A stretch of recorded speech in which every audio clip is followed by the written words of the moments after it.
Take the test. The words landed with more force than the lawyer intended.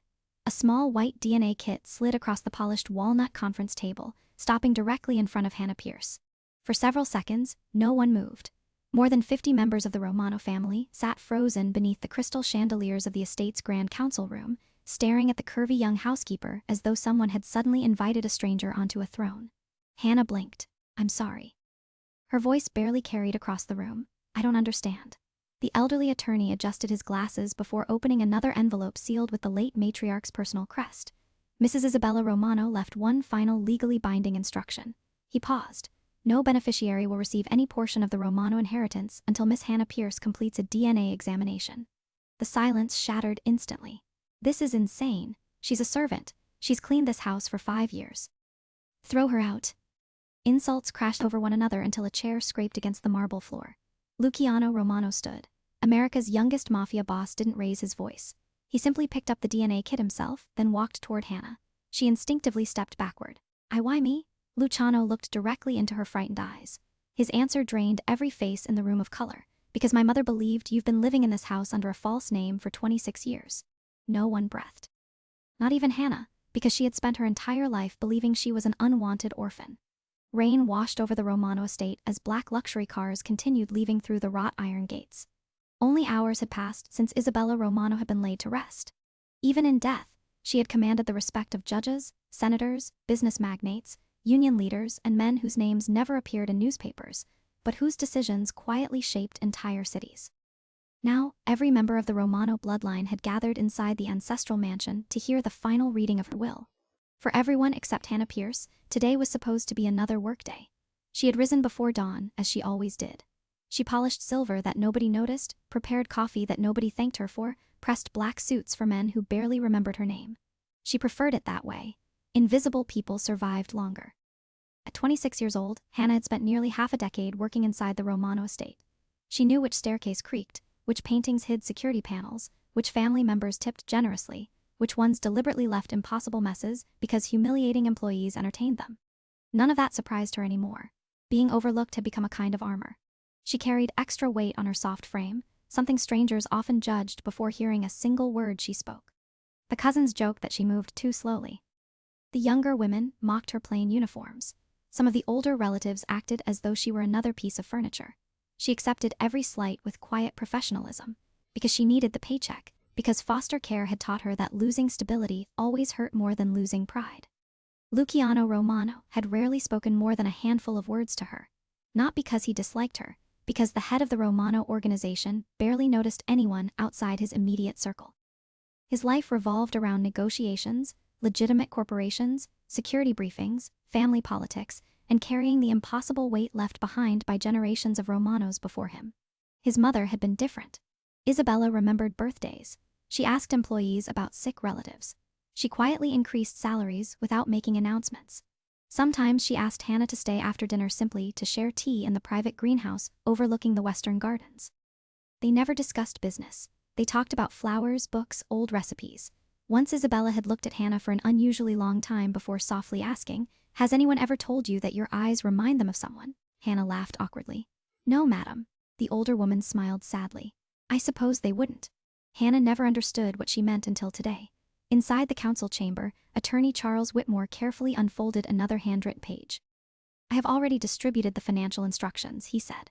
"What remains concerns a private matter that Madame Romano insisted be read in front of every living beneficiary." The room grew still. Whitmore continued. "If Hannah Pierce refuses the DNA examination, every inheritance enters an indefinite legal trust." A wave of disbelief swept across the room. Luciano's uncle rose first. "This borders on insanity." Another cousin slammed his palm against the table. "She's manipulating us from the grave." Someone pointed toward Hannah. "Get the girl out." Hannah wished someone would. She wanted to disappear. She had no idea why her name had become the center of the most powerful family's greatest legal battle. Luciano remained standing. Unlike everyone else, he wasn't watching Hannah. He was watching the lawyer. "My mother never acted without preparation," he said quietly. "If she wrote this, she already expected today's reaction." Whitmore nodded. "She did." Then he reached beneath the table and produced a thick leather archive box tied with crimson ribbon. "I was instructed not to open these documents unless Miss Pierce completed the DNA test." Every conversation stopped. Luciano stared at the weathered box. His mother had hidden many secrets over the years, but never from him. At least that was what he had always believed. Across the room, Hannah looked down at the unopened DNA kit resting in her trembling hands. For reasons she couldn't explain, an old memory surfaced. She was perhaps 4 years old. A woman's voice, the scent of roses.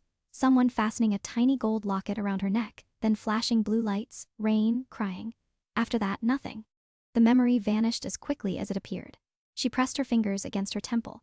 Why was she remembering something she had forgotten for more than 20 years? And why had Isabella Romano seemed almost unsurprised every time she looked into Hannah's eyes?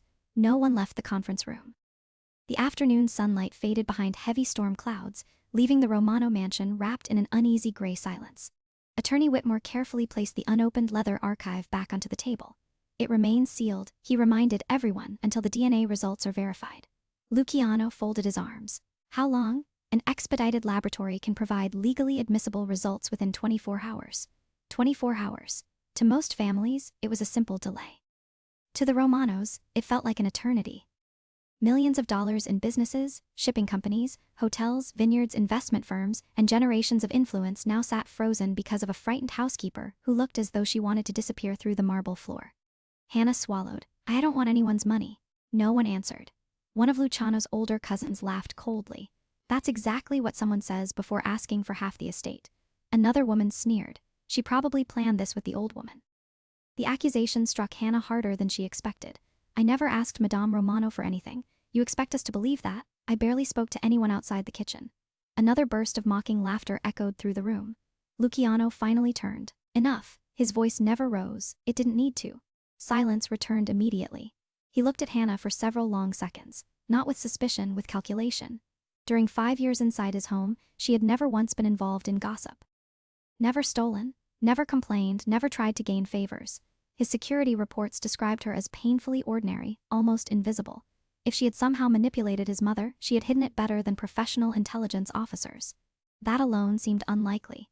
Whitmore slid the DNA authorization papers across the table.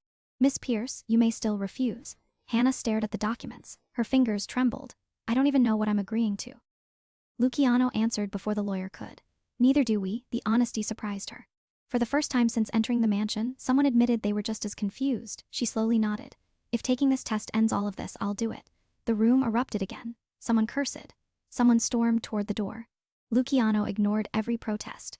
Within minutes, a private medical technician employed by the Romano Foundation arrived carrying a sterile evidence case. Every movement followed strict legal procedure: photographs, identification, witness signatures, security seals. The technician swabbed the inside of Hannah's cheek, then Luciano's cousin immediately objected. Why him? Whitmore calmly replied. Madame Romano specifically requested comparison with her son's genetic profile. Another wave of uneasy whispers spread across the room. Luciano himself showed almost no reaction, yet one sentence repeated endlessly inside his mind. My mother believed you've been living under a false name. Not suspected. Believed. There was certainty hidden inside those words. His mother had never dealt in guesses. When the technician finally sealed both samples, armed security officers personally escorted the evidence to a waiting helicopter bound for Manhattan. No one trusted ordinary mail where the Romano family was concerned. As the aircraft disappeared beyond the trees, Hannah quietly slipped away toward the servants' quarters. She desperately needed air. The mansion suddenly felt unfamiliar. Every hallway seemed to watch her. Every portrait appeared to judge her. Inside the small room she had called home for years, she sat on the edge of her neatly made bed. Everything she owned fit inside one modest wardrobe: 2 uniforms, 3 dresses, a box of old photographs from foster care, 1 cracked ceramic mug, 1 tiny gold locket she had worn since childhood. She reached automatically for the necklace resting beneath her collar. The clasp had almost rusted shut over the years. She had never managed to open it. The social workers told her it was probably worthless. The orphanage records listed only a few facts.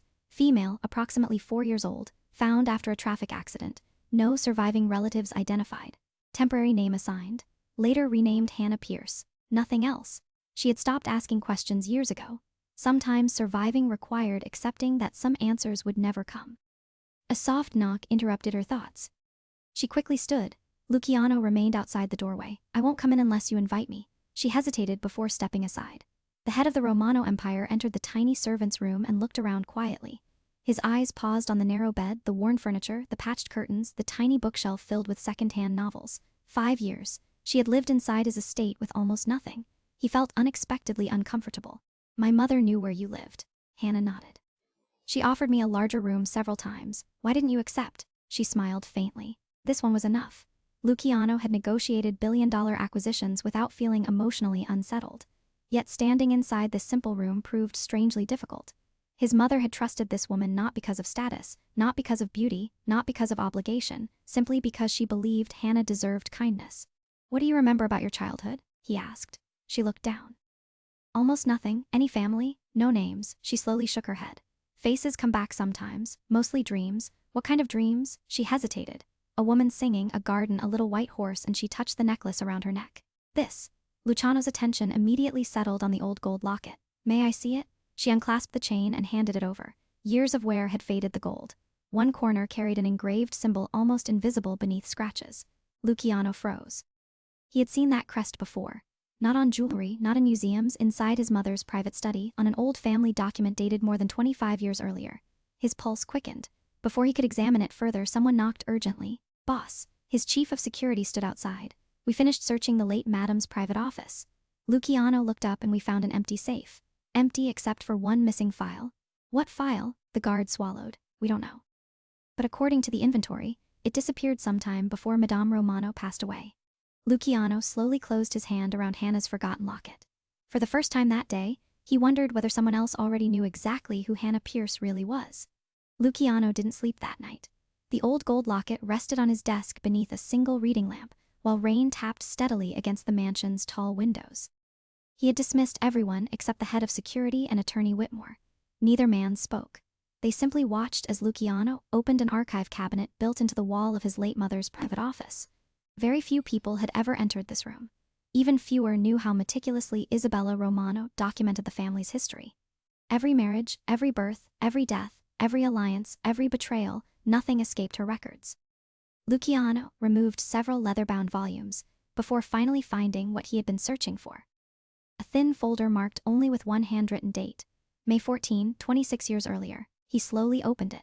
Inside were newspaper clippings, police reports, hospital admission forms, photographs. The first image showed hundreds of people gathered outside St. Catherine's Cathedral. Attorney Whitmore adjusted his glasses. I remember that day. So do I, Luciano replied quietly. It was my 6th birthday. His mother had hosted a massive charity gala for children's hospitals. Every major political figure in New York had attended. The newspapers called it the social event of the year. Luciano remembered balloons, music, his mother laughing. He also remembered something else. The celebration ending suddenly, adults whispering, security guards running through the estate, his mother crying for the first and only time he had ever witnessed. As a child, nobody explained why. The adults simply told him there had been an emergency. Now he looked down at the next document. Missing child investigation. His heartbeat slowed. A little girl's photograph stared back at him. Approximately 4 years old, dark hair, large brown eyes, a soft round face. Luciano instinctively reached for Hannah's employment file lying beside him. He placed the childhood photograph next to Hannah's identification picture. No one spoke. The resemblance wasn't perfect. 22 years separated the images, but the eyes, they were unmistakably similar. Whitmore inhaled sharply. My God, Luciano continued reading. The missing child had disappeared during the charity event after briefly wandering away from the estate gardens. Despite an investigation involving state police, federal agents, and private security, no trace of her had ever been found. The case eventually went cold. Luciano frowned. Who was she? Whitmore hesitated, then quietly answered, your cousin. Luciano looked up. My cousin, the daughter of your mother's younger sister, he blinked. I never had an aunt. You did. The lawyer's expression darkened, but she died 6 months after her daughter disappeared.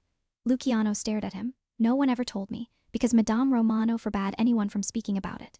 The room fell silent again. Another folder emerged from the archive. This one contained a faded birth certificate.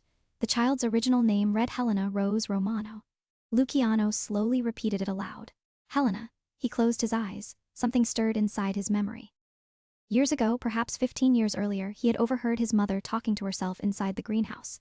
She had whispered one sentence, I'll find you, Helena. At the time, he assumed she had been remembering an old friend. Now, everything sounded different. Across the mansion, Hannah lay awake, staring at the ceiling of her tiny room. Sleep refused to come. Every time she closed her eyes, fragments returned. A white horse, a woman with gentle hands, a song, always the same melody. She softly hummed it without realizing. Outside her door, old Mrs. Evelyn, the retired cook who still lived on the estate, stopped walking. Her tray nearly slipped from her hands. She knew that labayon. She hadn't heard it in 26 years. Slowly, she knocked. "Hannah." The young woman opened the door. "I'm sorry if I woke you." Mrs. Evelyn stared at her. "Where did you learn that song?" Hannah looked confused. "I don't know. I've always remembered it." The elderly woman slowly sat down. Her hands trembled. Madame Isabella used to sing that exact lullaby every evening to only one child. Hannah frowned. "What child?" Mrs. Evelyn's eyes filled with tears. "Little Helena." The room suddenly felt too small. "I'm sure there are lots of children with that name." No, there weren't. The song wasn't famous. Madame Isabella wrote it herself. Hannah's breathing became uneven. "That's impossible. I've never met her before working here." Mrs. Evelyn carefully reached into her apron pocket. "I've kept something for years." She unfolded an old photograph. Time had faded its edges almost white. It showed Isabella Romano kneeling in a flower garden beside a smiling little girl holding a tiny white wooden horse. Hannah's hand froze. The toy. She knew that toy not because she had seen the picture, because she remembered carrying it. A sharp pain exploded behind her eyes. Suddenly, another memory surfaced. A man lifting her into a dark sedan. Someone shouting, her tiny hands reaching toward a woman running across the garden. Then nothing. She gasped and nearly fell. Mrs. Evelyn caught her before she hit the floor. At that exact moment, Luciano entered the hallway carrying Helena Romano's childhood file. He stopped. The photograph slipped slightly from his fingers because the old cook was holding another photograph. The same child, the same garden, the same white horse. Luciano slowly walked closer. Without saying a word, he placed the official police photograph beside the one Mrs. Evelyn had protected for decades. Every face in both pictures matched. Every detail matched except one. Around little Helena's neck hung the exact same gold locket Hannah had worn every single day since arriving at the Romano estate. No one in the hallway said a word, because for the first time the impossible no longer looked impossible. It looked frighteningly real. Yet one question still remained unanswered. If Hannah truly was Helena Romano, who had stolen her? And why had they allowed her to return to the Romano estate years later as nothing more than an invisible housekeeper? The Romano estate had never felt so quiet. Not after gang wars. Not after federal investigations, not even after Isabella Romano's funeral. 24 hours had passed. Every member of the Romano family had returned to the mansion. No one came because they wanted to. They came because millions of dollars, and perhaps the future of the Romano Empire remained frozen, until Attorney Whitmore opened one single envelope. Outside, television vans gathered beyond the estate gates. The media knew something unusual was happening. They simply didn't know what. Inside the council chamber, no one spoke. Hannah stood near the back of the room. She wore the same simple black uniform she had always worn. She had offered to prepare coffee that morning. Mrs. Evelyn had gently taken the tray from her hands. "Not today, sweetheart. You've served this family long enough." Those words had nearly brought Hannah to tears. She still didn't understand why everyone looked at her differently. Some with curiosity, some with fear, others with open hatred. Luciano entered precisely at 10 o'clock. He nodded once toward Whitmore. The attorney broke the laboratory seal. Every eye followed the movement. He removed several certified documents, read the first page silently, then stopped. His hands trembled. Luciano noticed immediately. "Charles," the lawyer slowly looked up. "I've represented the Romano family for 43 years. His voice had become almost unrecognizable. "I never imagined I would read these words." One of Luciano's uncles slammed his fist onto the table. "For God's sake, stop building suspense." Whitmore ignored him. Instead, he read directly from the laboratory report. Sample A, Miss Hannah Pierce. Sample B, reference material obtained from Mr. Luciano Romano through maternal lineage. Another pause. Then the probability that Hannah Pierce belongs to the direct Romano maternal bloodline exceeds. He swallowed 99.9998%. Silence, absolute silence. It lasted almost 10 full seconds. No one breathed. One cousin suddenly laughed. No, another shook his head. The laboratory made a mistake. A woman stood abruptly. "Run the test again." Whitmore calmly lifted another document. They already did. 3 independent analyses, 3 different laboratories, all reached the identical conclusion. The room exploded. Half the family began shouting at once. Some demanded fraud investigations. Others accused Whitmore of conspiracy. Several demanded Hannah leave immediately. One elderly relative quietly crossed himself. Luciano never took his eyes off Hannah. She hadn't moved. She hadn't smiled. She hadn't celebrated. She simply stared at the report as though it belonged to someone else. "I don't understand," she whispered. "I'm just Hannah." Whitmore slowly lowered the papers. "No, you were told you were Hannah. Those are not the same thing." Another envelope remained unopened. The crimson seal bearing Isabella Romano's personal crest had never been broken. Whitmore carefully placed it in the center of the table. This may only be opened after positive DNA confirmation. Luciano broke the wax seal himself. Inside rested a handwritten letter, his mother's handwriting. Steady, elegant, familiar. He began reading aloud. If this letter has been opened, then the child I failed to protect has finally come home. No one interrupted. Luciano continued. Helena, if you are reading these words, then I have already left this world, and for that I ask your forgiveness. Hannah's knees weakened. Mrs. Evelyn quietly moved beside her. 26 years ago, someone inside our own family betrayed us. You were not lost by accident. You were taken. The room became impossibly still. Luciano kept reading. I spent the rest of my life searching for you. I hired investigators on 3 continents. I followed every false lead, every rumor, every anonymous phone call, every child who looked remotely like you. His voice became rough. Then 5 years ago, you walked into this house asking for work.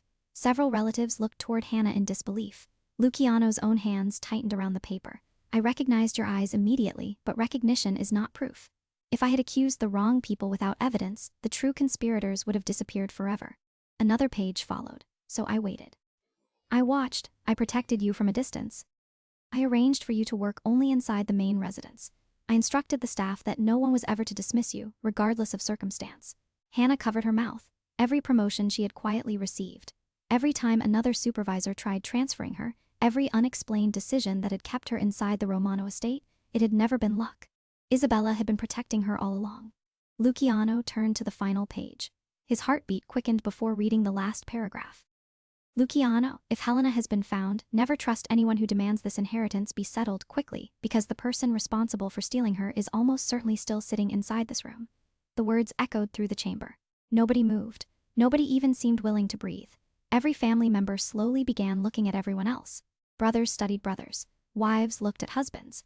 Cousins stepped subtly away from one another. Luciano folded the letter. His face had become unreadable. The DNA mystery had ended. A far more dangerous investigation had just begun. Before anyone could speak, the massive oak doors burst open. The head of estate security rushed inside. Boss, what is it? The surveillance team reviewing the archived estate recordings found something. What? The guard looked directly at Hannah. Someone has been secretly photographing Miss Pierce for years. The room fell silent again.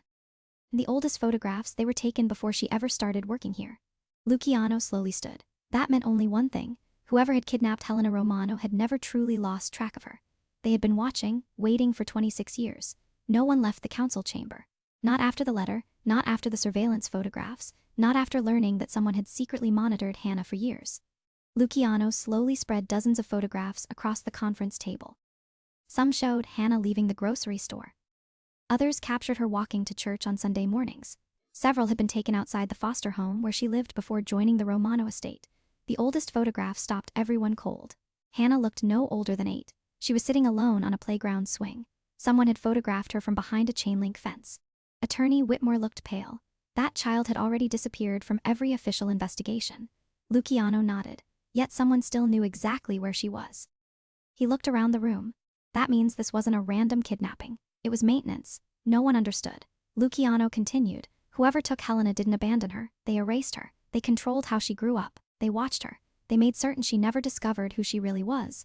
The silence settled over the room. His chief of security entered carrying another folder. We finished reviewing Madame Isabella's private investigation. Luciano opened it. The first page listed only 3 names, 3 people Isabella had secretly investigated during the final years of her life. His uncle, a distant cousin, and one name that surprised everyone. Richard Hawley, the Romano family's longtime financial advisor. Whitmore frowned. Richard worked for your father for nearly 30 years. Luciano's expression hardened. And according to my mother, he was never fully trusted. Another page revealed dozens of financial transfers, shell companies, offshore trusts, consulting fees. Most appeared legitimate until Luciano noticed one date exactly 1 week after Helena disappeared. A payment of $2 million. Recipient: Northbridge Children's Services. Hannah stared at the page. My foster agency. Every head turned toward her. You recognize it? She nodded slowly. I lived in one of their homes for years. Luciano felt something cold settle inside his chest. A private children's agency. A missing or erased identity. Money changing hands immediately after the kidnapping. The pieces no longer looked unrelated. They bought silence, he said quietly. Just then, another guard hurried into the room. Boss, the laboratory called. Luciano looked up. I thought the testing was finished. It is. But one of the technicians became suspicious. He handed over another sealed report. This wasn't only a relationship analysis. They also ran ancestry markers. Luciano opened the document. His eyes narrowed, then narrowed again. Whitmore watched his expression change. What is it? Luciano slowly looked toward Hannah. This report confirms she is Helena Romano. Everyone already knew that. Then Luciano turned another page. It also proves something else. He paused. She isn't simply another beneficiary. He laid the report on the table. She carries the oldest surviving maternal bloodline of the Romano family. Confused whispers spread across the room. Whitmore understood first. His face turned white. My God. Luciano nodded. My mother was never the legal owner of the family trust. The trust always followed the eldest surviving maternal descendant. He looked directly at Hannah. If Helena had never disappeared, the controlling interest in every Romano holding would legally belong to her. The room erupted. One cousin overturned his chair. Another shouted that the documents were forged. Several relatives began arguing over decades-old succession rules. Hannah stepped backward. I don't want any of this. Nobody listened. They were no longer looking at a housekeeper. They were looking at billions of dollars. Luciano watched the room carefully. Fear revealed character. Several relatives appeared angry. Others appeared desperate. One man, Richard Hawley, appeared terrified. Luciano noticed it instantly. While everyone else argued, Richard quietly reached into his jacket. Not for a weapon, for his phone. He typed a message, then tried slipping toward the side exit. Luciano spoke without raising his voice. Richard, the older man froze. Leaving already? Richard forced a smile. I thought this meeting was finished. It isn't. Luciano nodded toward two security officers. Please ask Mr. Hawley to stay. The advisor laughed nervously. This is becoming ridiculous. It became ridiculous 26 years ago. Luciano extended his hand. Your phone. Richard hesitated. No. The room became silent again. Luciano's eyes never left him. I wasn't asking. Richard suddenly pushed one guard aside and sprinted toward the rear hallway. He almost reached the exit. Almost. 3 security officers tackled him before he touched the door. His phone slid across the marble floor. Luciano picked it up. The last outgoing message had been sent less than 30 seconds earlier. Destroy everything. No recipient name, only an encrypted number. Luciano handed the device to his cybersecurity chief. Recover every deleted message. Richard stopped struggling. His shoulders slowly collapsed. For the first time in decades, he looked old. Very old. Luciano crouched beside him. My mother spent 26 years looking for Helena. He spoke almost gently. You spent 26 years making sure she never found the truth. Richard closed his eyes. You don't understand. Then help me. A long silence followed. Finally, Richard whispered the words that froze everyone in the room. I didn't order the kidnapping. I only cleaned it up. Every person inside the Romano mansion went completely still because if Richard hadn't planned the crime, then someone even more powerful had, and that person had still not been identified. The council chamber remained silent. Richard Hawley sat handcuffed between 2 security officers, his shoulders slumped in defeat. Luciano stood over him. If you didn't order the kidnapping, who did? Richard stared at the marble floor. For nearly a minute, he refused to answer. Then he whispered, your grandfather. Every person in the room froze. Luciano's jaw tightened. My grandfather died 20 years ago. I know. Richard slowly nodded. But the order was his. He closed his eyes as though reliving a memory that had haunted him for decades. Your grandfather believed the Romano Empire needed one unquestioned heir. After your aunt gave birth to Helena, he feared the inheritance laws would divide control of the family forever. He called it protecting the empire. Hannah could barely breathe. Richard continued. He never wanted the child killed. He only wanted her removed. A new identity, a new life, no connection to the Romanos. Attorney Whitmore shook his head in disbelief. So, an innocent child lost her family, because powerful men wanted simpler paperwork. Richard's voice cracked. I tried to convince myself I was protecting everyone, but every year it became another lie. Luciano slowly looked toward the portrait of his grandfather hanging above the fireplace. For decades he had admired the man who built the Romano Empire. Now that legacy looked very different. He removed the portrait from the wall himself. Without anger, without ceremony, he leaned it face first against the marble floor. His name ends today. No one objected because no one could. Just then, the cybersecurity chief hurried into the chamber. We recovered the deleted messages. Luciano accepted the tablet. The conversation revealed everything. For years, Richard had quietly paid private investigators to ensure Hannah never discovered her origins. Whenever she changed jobs, he knew. Whenever she moved, he knew. When she applied to work at the Romano estate, he attempted to stop the hiring. Luciano frowned, but she was hired anyway. Mrs. Evelyn smiled through tears. Madame Isabella overruled everyone. I remember exactly what she said. The elderly cook closed her eyes. Sometimes the people meant to come home find their own way. Hannah finally understood. Every unexpected kindness, every unexplained opportunity, every moment Isabella had looked at her with quiet sadness she had known. She simply lacked the proof to tell the world. Luciano walked toward Hannah. The room instinctively made space for him. She looked down. "I don't know how to be Helena. You don't have to." His answer came immediately. "You survived without this family. You owe us nothing." Tears rolled down her cheeks. "I spent my whole life wondering why nobody wanted me." Luciano gently shook his head. "That was never the truth. The truth is someone stole you from the people who loved you for the first time in 26 years. Hannah cried not because she felt abandoned, but because she finally understood she never had been. Several weeks later, the Romano estate opened its gates once again. This time, not for a funeral, not for a legal hearing, but for a public announcement. Journalists from across the country gathered outside the mansion. Luciano stood before dozens of cameras. Beside him stood Hannah. She no longer wore a housekeeper's uniform. Instead, she chose a simple navy blue dress, elegant, modest, entirely her own. Luciano addressed the press. "Today we are correcting a crime committed against one child 26 years ago." He paused. "The Romano family officially recognizes Helena Rose Romano." Reporters shouted questions. Was she taking control of the family trust? Would leadership change? Was the empire facing internal conflict? Hannah stepped toward the microphone before Luciano could answer. "I didn't come here looking for wealth. I came here looking for the truth." She smiled softly. "And today I found my family." Across the crowd, Mrs. Evelyn quietly wiped away tears. Even Attorney Whitmore smiled. Justice had arrived, not through revenge, but through truth. Months passed. The Romano Foundation announced a new initiative, funding missing child investigations and foster care support across the country. The first building carried Isabella Romano's name. The second carried Helena's.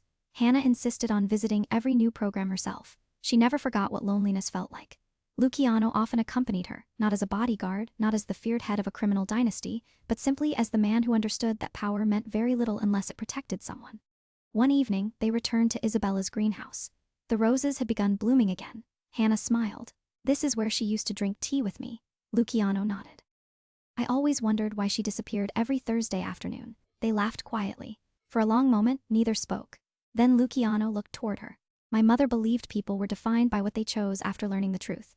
"And what do you choose?" Hannah looked across the gardens where she had once worked unnoticed, carrying trays no one remembered. She smiled. "I choose not to let the worst thing that happened to me become the thing that defines me." Luciano smiled back. "I think she'd be proud." He didn't rush to take her hand. Neither of them rushed anything. Some relationships are built in a single dramatic moment. Others grow from trust patiently earned. Theirs belonged to the second kind. The empire survived not because it protected power, but because at last it protected the right person. And perhaps that was the final lesson Isabella Romano had spent 26 years trying to leave behind. Sometimes the greatest inheritance isn't money. It is the courage to restore someone's name. If this story moved you, remember that the greatest acts of courage often begin with a single person choosing to uncover the truth instead of protecting a comfortable lie. What moment touched you the most when Hannah discovered her true identity? Or when Luciano chose justice over family legacy? Share your thoughts in the comments below. If you enjoy emotional mafia dramas filled with hidden identities, unforgettable twists, and slow burn relationships built on trust, don't forget to like this video, subscribe to the channel, and turn on notifications so you won't miss our next story.